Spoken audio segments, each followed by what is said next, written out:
রংপুরের রামগঞ্জে জুলেখা বেগম ও তার মেয়ে কলেজ ছাত্রী তানহা আক্তার মিমকে বাসায় একা পেয়ে জবাই করে হত্যা করেছে দুর্বৃত্তরা। বৃহস্পতিবার সন্ধ্যায় উপজেলার চণ্ডীপুর ইউনিয়নের মঙ্গলবাড়িতে এ ঘটনা ঘটে। এ সময় ঘরে থাকা প্রায় ৩০ ভরি স্বর্ণালংকার লুট করে নিয়ে যায় ঘাতকরা।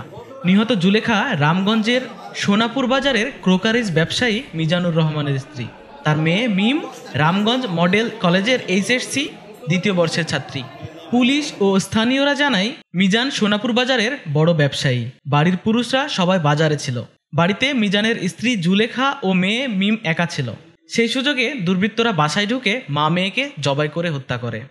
পরে বাসায় থাকা প্রায় ৩০ ভরি স্বর্ণালংকার সহ মূল্যবান মালামাল নিয়ে পালিয়ে যায় দুর্বৃত্তরা।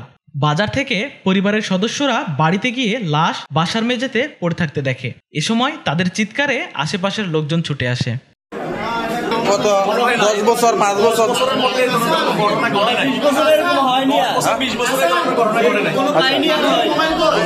এই লগ্নে মানে আটটার আগে এই ধরনের ঘটনা কোথাও মানে আমার বয়স প্রায় 35 বছরের কাছাকাছি। আমার মনে হয় না আমি দেখছি এই ধরনের ঘটনা।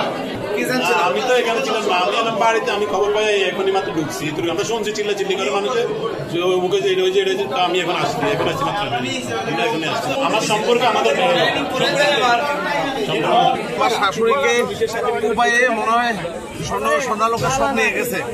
10 মিনিট পরে আমার বলছে দ্রুত থানায় খবর দেন। আমি সাথে সাথে ওসি সাহেবকে ফোন দিছি, ডিউটি অফিসারকে ফোন দিছি। ফোন দেওয়ার পরে জানতে পারলাম তখন ডিউটি অফিসার বললো আমি দ্রুত পুলিশ পাঠাচ্ছি।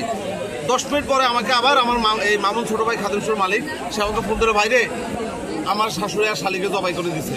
তো আমরা সাথে সাথে রামগঞ্জ থানা ওসি সাহেব আবারও আমাকে ফোন করে ওনাকে আমি ঘটনা জানাই। ঘটনা জানার পর উনি বললো যে আপনি যান, আমি আসতেছি।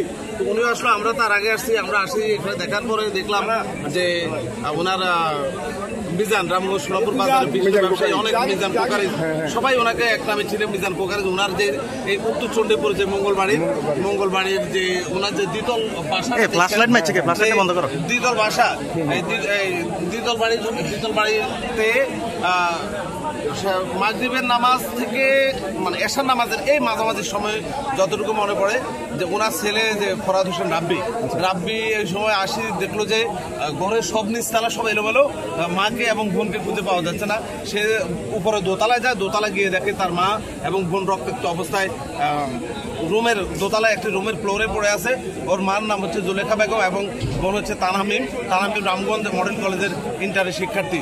ইতিমধ্যে রামগঞ্জ থানার অফিসার ইনচার্জ জনাব মোহাম্মদ আব্দুল বারী ঘটনাস্থলে এসেছেন। উনি দেখছেন বিষয়টি এবং অতিরিক্ত পুলিশও এসেছেন। আরও এইটার সাথে ক্রাইম সিনের সাথে যারা এটার এক্সপার্ট তাদেরকে খবর দেওয়া হয়েছে। খবর দেওয়ার পরে ওনারা হয়তো অন্য একটা পরিকল্পনা করছে। সেটার পরে ইতিমধ্যে এও আমরা দেখেছি যে রামগঞ্জ উপজেলা বিএনপির অনেক নেতৃবৃন্দ এসেছেন। ঢাকা মহানগর বিএনপির নেতা হারুন রশিদ এবং এল রহমান দুজনে উপরে রয়েছেন, ওসি সাহেব সহ রয়েছেন, অনেকে রয়েছেন। তো আমরা আশা করব আজকের এই ঘটনার মধ্য দিয়ে রামগঞ্জে একটি এত বড় দুর্ঘটনা, এত বড় ঘটনা, এত বড় ন্যাক্কারজনক হত্যাকাণ্ড রামগঞ্জের ইতিহাসে আর আমরা খুব একটা দেখিনি বললেই চলে। ডাকাতির মতো ঘটনা ঘটেছে, কিন্তু ডাকাতির সাথে সাথে পাশাপাশি আমরা এও একটা মেসেজ পেয়েছি 30 থেকে 35 ভরি স্বর্ণালংকার নিয়ে গেছে যারা এই ঘটনার সাথে জড়িত। আমরা দুর্বৃত্তদের এবং যারা এই ঘটনার সাথে জড়িত তাদেরকে দ্রুত আইনের আওতায় এনে শাস্তি দাবি করছি। ধন্যবাদ সকলকে।